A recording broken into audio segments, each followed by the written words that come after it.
ئێرە لەندەنی پایتەختی بەریتانیا و بەردەم باڵوێزخانەی عێراقە لە لەندەن. ئەمڕۆ ڕۆژی ڕۆژنامەوانی کوردیە کە ڕۆژێکی گرنگ و پڕمانە بۆ گەلی کورد.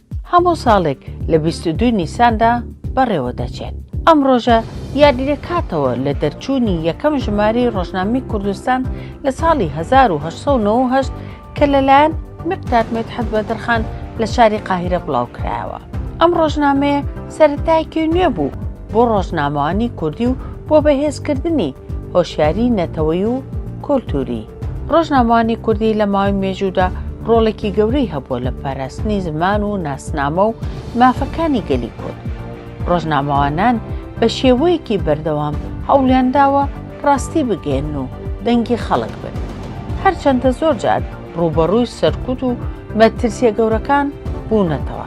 و لە ئێستاشدا بەخۆی دەسەڵاتی حکومەتی هەرێمەوە چەندین ڕۆژنامەوانان لە زیندانەکانی کوردستاندا زیندان کراون. هەر بۆیە ئەمڕۆ ڕەوەندی کوردی لەم ڕۆژەدا لەگەڵ ڕێکخراویدا کۆ هاتوونەتە سەر شەقامەکان و ناڕزایی خۆیان دەردەبڕن بەرامبەر بە دەستگیرکردنی ڕۆژنامەوانان. من عەبدولباری ئەحمەد باوەکرم ڕۆ هاتووم بۆ خۆپیشاندانی داکۆک مەبەست لە یادکردنەوەی 128 ساڵەی ڕۆژنامەگەری کوردی است و ئیدانەکردنی دەسەڵات بەداخستنی کەناڵەکانی NRT لە هەولێر و دهۆک و زووم TV لە سلێمانی و هەروەها داکۆکردن و پشتگیری خۆمان بۆ ئازادبوونی شێروانی لە زیندان. سەرڕای ئەوەی ئەمڕۆ ڕۆژی ڕۆژنامەگەریە 132 ساڵ تێپەڕێ بەسەر ڕۆژنامەگەری کوردیە.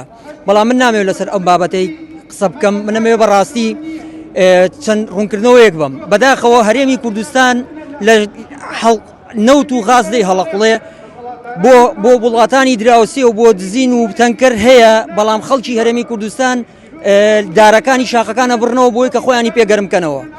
بەداخەوە خەریکە خەڵکی هەرێمی کوردستان ئاوەی با خەڵک ئاو نییە بیخوا. پرۆژەیەکی ڕاگەانەوە بە ناوی پرۆژەی ڕووناکیەوە کارەبا نییە خەڵک لەبەری دابنی، شێشە لەبەر چرایەک لەمپایەک لە 15,000 بووە بە 6,000، بتڵێ غاز لە 7,000 بووە بە 30,000 40,000.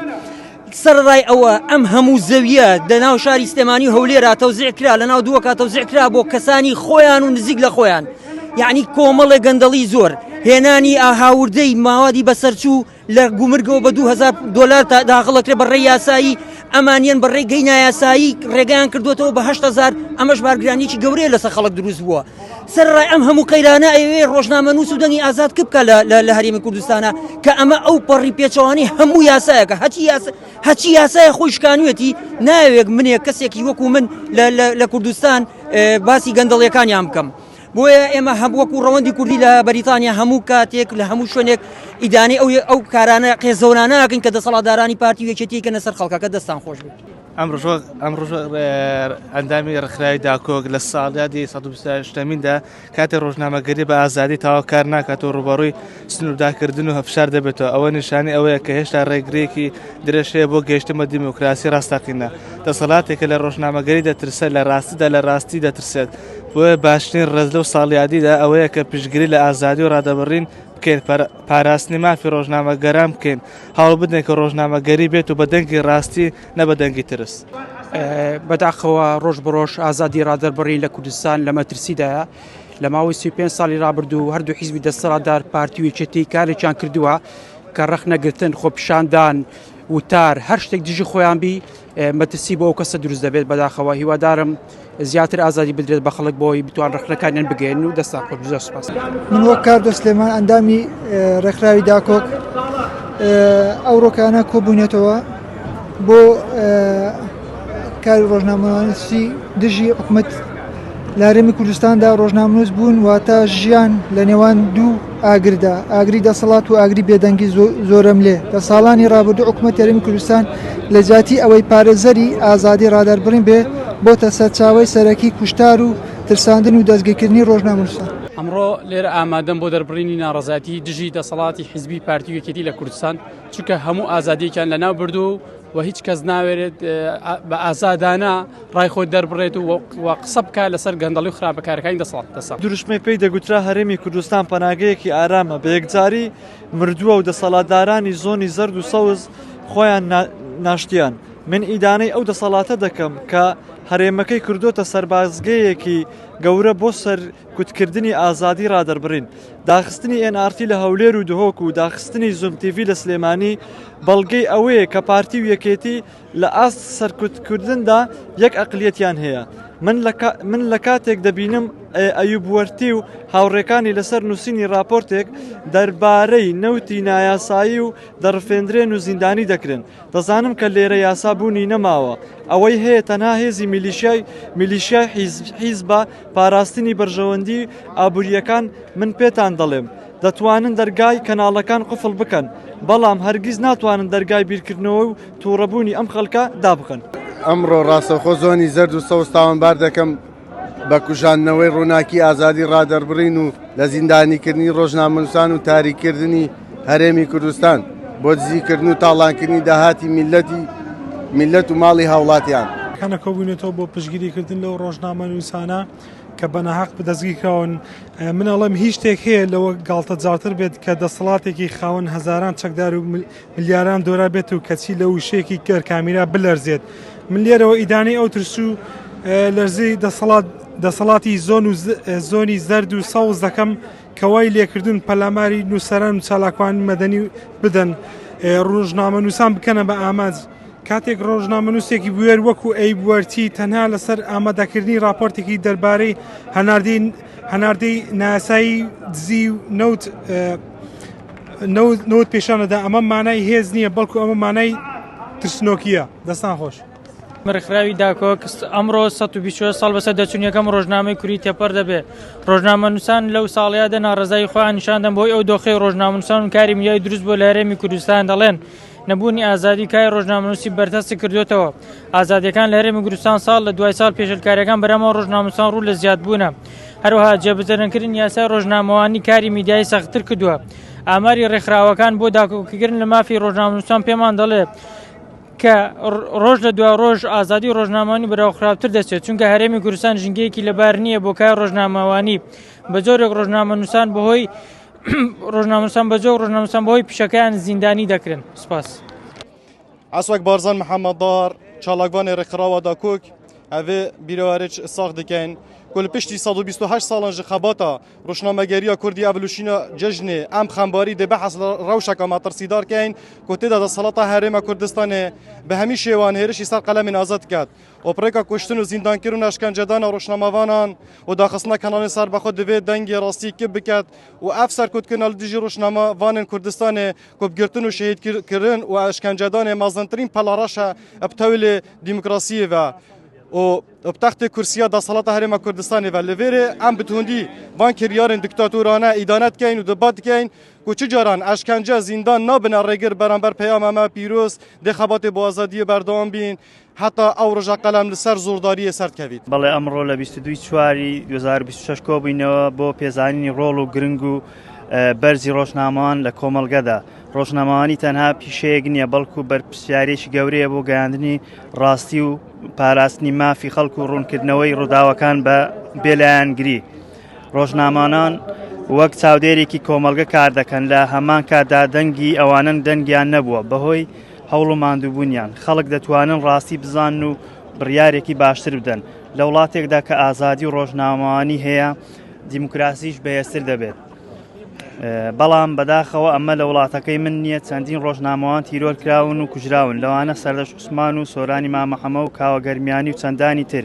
و لە ئێستادا چەندین ڕۆژنامەنووس و چەندین ڕۆژنامەنووس دەست بەسەرە، لەوانە شێروانی و هاوڕێکانی. بۆیە پێویستە پشگیری لە ڕۆژنامەوانان بکەین و ڕێز لە کار و هەوڵەکانیان بژیرێت. بەڵێ لە یادی 120 ساڵی دامەزرانی ڕۆژنامەگەری کوردیتە ئێمە ڕێکخراوی داکۆک ئەمڕۆ لێرە کۆبووینەتەوە بۆ دوو پاتکردنەوە و پشگیریکردنی ڕۆژنامەنووسان و ئازادی ڕادەربڕین لە هەرێمی کوردستان. زۆر بەداخەوە لە ژێرسایی دوو بنەماڵی بەرزانی تاڵبانیدا ڕۆژنامەنووسان و ڕەخنەگران ناتوانن مافی خۆیان بە ئازادی وەرگرن لە هەرێمی کوردستان و ڕای خۆیان دەربڕن لە هەرێمی کوردستان. زۆر سپاس. من پێم وایە ئەمڕۆ ئەوەی لە باشووری کوردستان ڕۆدا تەنها داخستنی چەند شارچێک نییە بەڵکو پلانێکی مەترسیدارە بۆ دروستکردنی کۆمەلگایەکی کە ڕۆناڵ دەسەڵات ناوێنەوەی کتێ بگات کە بیر بکاتەوە یان پرسیار بکات و دەیبینین لە ئێستادا لە هەولێر و دوهۆ قفڵ دەدرێت لە ئۆفیسی ناتی لە سلێمانی ڕێگری لە کاری زوم دەگرێت ئەمە پێمان ڕادەگەێنن کە دەسەڵات دەوێت تەنها یەک دەنگ هەبێت دەنگی کۆیلایەتی بۆ حیزب وە بەتوندی ئیدانەی ڕفاندنی تیرۆرکردنی کارکتەرە میدیاەکان دەکەم و لە کاتێکدا دەبینین ڕۆژنامەنووسێکی بێوەکو ئەیبوەتی پاش ئاشکراکردنی جزئیەتی قاچاقچێتی ڕابێتی زیندانەکان دەکرێن ئەمە پێمان ڕادەگەێنێت کە دەسەڵات دەڵێ ئەگەر چاو لە دزەکانمان بکەن چاوتان دەردەهێنین بەڵام من لێرەوە پێیان دەڵێم ئێوە ناتوانن ئیرادی گەلێک زیندانی بکەن کە بڕیاری داوێ دژ بە قاچاقچێتی دزەکان وە بوەستێتەوە.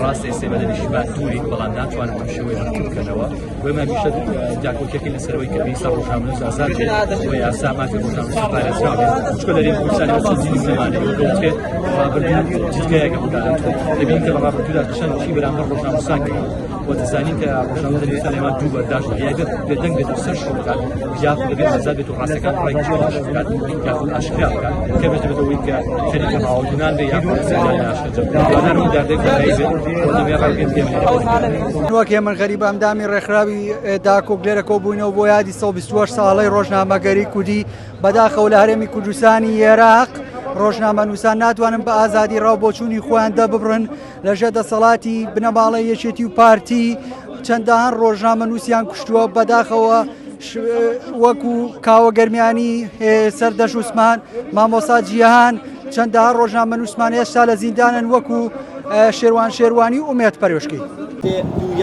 ئێمە ئەم ڕۆگە ئەندامانی ڕێکخراوی داکۆک بە ئامادەبوونی هەموو ئەندامەکان لە شاری مانچستەر لەبەردەم کۆنسوڵخانەی عێراق هەستاین بە کۆبوونەوەیەکی گشتی بۆ یادی ساڵڕۆژی ڕۆژنامەی کوردی یادی 128مین ساڵی ڕۆژنامەی کوردی و هەروەها لەگەڵەوەشدا بۆ سەرکوتکردنی دەسەڵاتی کوردی بە تایبەتی یەکێتی پارتی بۆ ئەو کارەنایاسانەی کە بەرامبەر ڕۆژنامەنووس و ئەندامانە کەناڵەکانی هەرێمی کوردستان ئەیکەن و بۆ ئەو کارە خراپانەی بەرامبەر ئەوان ئەیکەن. ئەمڕۆ وەکو چالاکوان و چالاکوانانی وەکو ڕێکخراوی داکۆ لێرە کۆبوونێتوانێت بۆ 128مین ساڵیادی ڕۆژنامەگەری شەرمەزاری بۆ هەردوو بنەماڵی یەکێتی و بارزانی کە دەستیان بەسەر ڕۆژنامەوانی تەلەڤیزیۆنەکانی هەرێمی کوردستاندا گرتووە و کە ئازادیان نەهێشتوێتەوان و هەر ڕۆژنامەیەک سەر بە خۆیان نەبێتوانن یان تۆمەتێکی بۆ دروست دەکەن یا ئەیکەنە چەکانەوەن یان ئەمری تیرۆرکردنی بۆ دەردەکەن لەلایەن چەتەکانیانەوانێ.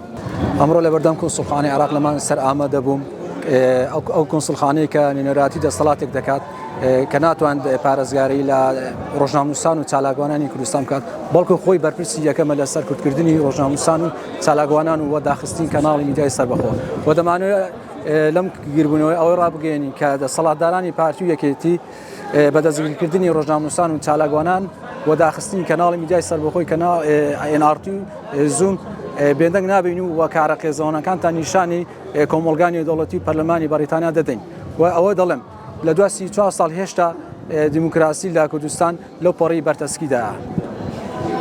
لە ڕۆژی ساڵیادی ڕۆژنامەگەری کوردیدا من دەمەوێت بڵێم بەداخەوە ئێستا بووە ڕۆژنامەگەری لەو پەڕی لووتکە و گەشە سەردن بووایە بەڵام لەو پەری بەرتەسک بوونەوەدایە لە سایی دەسەڵاتی پارتیویەکێتی کە بەردەوامن لە ڕاوەدونانی چالاکوانان و ڕۆژنامەنووسان و بەوە شۆنەوە ساون هەستاون بەداخستنی هەر کەناڵێک و میدیایە کە دژایەتیان بکە و دەسەڵاتیان تەواوی بە خراپی بەکارهێناوە دژیە و میدیایانە جگە لە چەند میدیایەکی سێبەری خۆیان نەبێت کە کارە قێزەونەکانیان بۆ دەڕازێنێتەوە و پیشانی کۆمەلگەی دەدا و دەمەوێت بڵێم هەتا سنوورێک بۆ کارە قێزەون و سوڵموستەمەیان داننرێت ئێمە بەردەوام دەبین لە ڕێگەی میدیاوە پیشانی هەموو دنیای دەدەین کە چی کارێکی قێزەون و چۆن بەردەوام بن لە ساسۆرکردن و ئەندام و چالاکوان لە ڕێکخراوی داکۆکم بۆ لە شاری لەندەن بەشداریم کرد لەو چالاکی گرنگی کە بۆ پشتگیریکردنی ڕۆژنامەنووسان و میدیاکارانی هەرێمی کوردستان ئەنجام درا کە میدیاکاران و ڕۆژنامەنووسان دووچارێکی گوشارێکی زۆر بوونەتەوانێ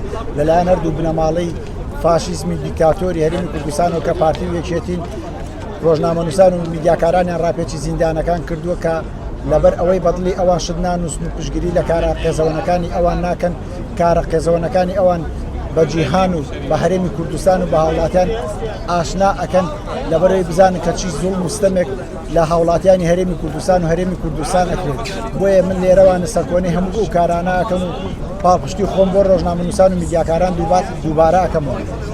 پێشنەوەی شێرانشۆیان لە زیندان و درێژکردنەوەی سزارەی پێشەلکردنی ڕوونی بنەماکانی مافی مرۆڤ ئازادی ڕادەبرینە ئەو هەنگاوە تەنها پەیامێش ترسی ناکە بۆ دەنجی ئازادەکانی زیانێکی گەورەیە بۆ ناوبانگ هەرێمی کوردستان دەگەێن لەسەر ئاستنی دەوڵەتی داوا دەکەن دەست بەجێ کۆتایی بە نادادەری بێنرێت و شێرانشۆرانی ئازاد ئەمڕۆ چالاکوان بەشداریم کرد لەم گربوونەوەیە کە بۆ پشتگیری میدیاکاران و ڕۆژنامەنووسان سەبارەت بە زوڵم مستەمەیەک لێیان دەکرێت لە هەرێمی کوردستان لەسەر عەقبێژیان کە دەبینین بە چاوی خۆمان کەناڵی NRT لە هەولێر داخراوە لە شاری سلێمانی کراوەتەوە ئەوە ئەسلمێنێ کە ئەم دوو عیزبە حکمی سنوورانە دەکەن هەر ڕۆژنامەنووسێکیش گەندەڵیەکانی ئەوان باز بکات یان زیندانی دەکەن یان تیرۆری دەکەن هەر میدیایەکیش باسی ئەوان بکات ڕەخنەیان لێ بگرێ بە زۆری هێز دای دەخەن و بەداخۆ بۆ ئەم حکمڕانیە مافیاگەریە کە لە قەڵەم بەدەست و میدیاکاران ئەترسن. دەستخۆش ئەمڕۆ کوڵاندانشی ڕێکخراوی داکۆک ئەستان بەگربوونەوەی لە 1920مین ساڵ یادی ڕۆژنامەگەری کوردیدا و دەمانەوە لێرە بڵێن کە دەنجی ئێمە لە زیاتی دەنجی ڕۆژنامەنووسانی زیندانی کرا و ڕۆژنامەنووس و چالاکوانانی شەید کراوە تا ئێمە هەبین دەنجی ئازادیش هەردەبێت. ئاخرای داکۆکەم ڕۆبەشدار بۆم لەم گرتبوونەوەیە لێرە لە لەندەن لەبەردەم سوخانەی عێراقا لە پێناو ئەوەی کە ئازادی ڕادەربرین لە کوردستان بەرتەسە کراوەتەوە و میدیا بۆتە بەشێک تەنیا لە فەزاحەتکردنی لەلایەن حیزبە دەسەڵاتدارەکانەوە. دەسەڵاتداران دەستیان گرتووە بەسەر میدیاکان و هەر میدیاکارێک هەر ڕۆژنامەنووسێک کە لێدوانەیە کە قسەیەک نەکا لە بەرژەوەندی ئەوان بێت دەستگیر دەکرێت و ڕوبەڕووی یاساکرێتەوە و ئەدرێت بە هەتا توندرین ئەشکەنجا ئەڕوات و هەتا بە کوشتنیش بە پێی دوایی ڕاپۆرتی مافی مرۆڤ کە تێیدا ئاشکراکرێت ڕۆژنامەنووسان و من لێرەوە بە توندگویشەوە ئیدانەی ئەم دەسەڵاتە سەرکردارەی باشووری کوردستان دەکەم کە لە کامێرە و قەڵەم دەترسێت کاتێک دەسەڵات لە هەولێر و دووە ئۆفیسەکانی NRTدا دەخات لە سلێمانی بەلامانی زوم تیڤی دەدات بۆم دەردەکەوێت کە هەردوو ناوچەکە یەک عەقڵێتی دیکتاتۆریان هەیە من بەدەنگی بەرز دەپرسم بۆچی دەبێت ڕۆژنامەنووسێکی وەک ئەیوب وەرتێ دەستگیر بکرێت تەنها لەبەر ئەوەی ویستی راپۆرتێکی پەردە لەسەر دزینی نەوت و هەناردنی یاسایی نێودەوڵەتی هەڵبداتەوە دەسەڵاتێک کە قەڵەم دەشکێنێت و ڕۆژنامەنووس زیندانی دەکات دەسەڵاتێکی ترسنەوەکە و ناتوانێت تا سەر گەندەڵیەکانی بشارێتەوە. من سالاگەوە بەکەن دەمی ڕخراوی داکۆک دیارم ڕۆ بەسەر بەرشی ڕخراوی داکۆک و بەشداری کۆمەڵک لە ڕەوەندی کوردی هەستان بە ئەنجامدانی ئەم چالاکیە بەمبەستی بەرزڕاگرتنی ساڵیادی ڕۆژنامەگەری کوردی کە بەداخەوە دوای 128 ساڵ لە خەباتی ڕزگاری و ئازادی خوازی بەڵامێشە ڕۆژنامەنووس و چالاکوان و ئازادی خوازان ڕوبەڕووی گرتن و کوشتن و تۆقاندن دەبنەوەنەوە دەستگیر دەکرێن لەژێر سای دەسەڵاتی کوردیان باشتر بدرێن لەژێر سای دەسەڵاتی یەکێتی و پارتی کەمە لێرە دووپاتی دەکەین ئەوانە بەردەوام دەبین لە کار و چالاکیەکانمان تا کۆتایی بەو زوڵم و زۆرستەمە دێنین کە لە دژی چالاکوان و ڕۆژنامەنووس و ئازادی خوازان ئەنجام دەدرێت. زۆر سپاس. من ئەمڕۆ تەنها باس لە داخستنی میدیا ناکەم من باس لە دروستکردنی ژینگەی ترسناک دەکەم کە دایدا هەر ڕۆژنامەنووسێک پێش ئەوەی بنووسێت پێویستە بیر لە زیندان و هەڕەشە و تەنانە لە ناوبردننی خۆی بکاتەوە. ئەمە ژینگەی ڕۆژنامەگەری نییە ئەمە ژینگەی مافیا و دەسەڵاتی بێپاساوە. من کاتێک باسی NRT و زوم TV دەهێنە مەبەسم تەنها ناوی دوو میدیانیە مەبەسم ئەوەیە کە هەر دەنگێکی ناڕەزایی هەر کەناڵێکی سربەخۆ هەر قەڵەمێکی لەسەر گەندەڵی بنووسێت لە ژێر مەترسیەکی ڕاستەقینەدایە دەستگیرکردنی ئەیوب وەرتێ بۆ من نمونەیەکی ڕوونە. لەم هەرێمەدا هەندێک کەس پێیان باشترە قاچاقی نەوت بەردەوام بێت بەڵام ڕاستی بەرچاو نەکەوێت من لێرەوە دەڵێم ئەمە دەسەڵاتی ڕۆژنامەنووس دەکاتە تاوانبار و قاچاقچی پارێزراو دەکات دەسەڵاتێکی فاشل و بێڕەوشە ئەوان دەتوانن ئۆفیس دادەخەن کەناڵ خامۆش بکەن و ڕۆژنامەنووس بگرن بەڵام ناتوانن ئەو حقیقەتە بشارنەوە کە خودی ئەوان گەورەترین هۆکاری ترسیان لە ئازادی ڕۆژنامەگەری و دەستا خۆشە زۆر سپاس.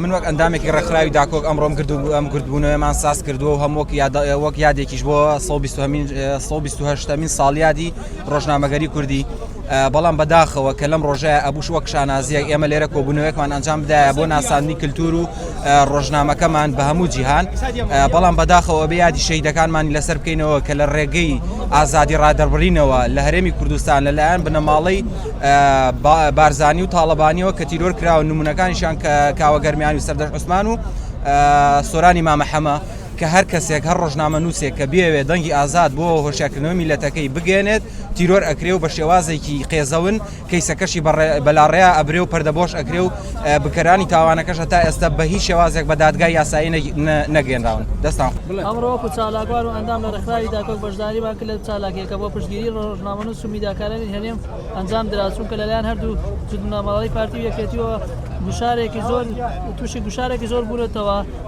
تا ڕادەی ئەوەی لە هەولێر و دۆهۆک لە کەناڵی ئاسمانیدا دەکرێ و ڕۆژنامەنووسان تیرۆر دەکرێن یان تۆمەتی بۆ هەڵدەبەسترێت و ڕاپێچی زیندان دەکرێت تەنیا لەبەر ئەوەی ڕاستیەکان ئەڵێن و لە خەمی کوردستان و میلەتدان بۆیە من سەرکۆنەی ئەم کارە قێزەونەی دەکەم کە هەردوو حیزبی دەسەڵات ئەنجامی دەدەن بەرامبەر بە ڕۆژنامەنووسان و میدیاکاران چونکە ڕۆژنامەنووسان و میدیاکاران دایمە چاوساغی کۆمەلگا بوون.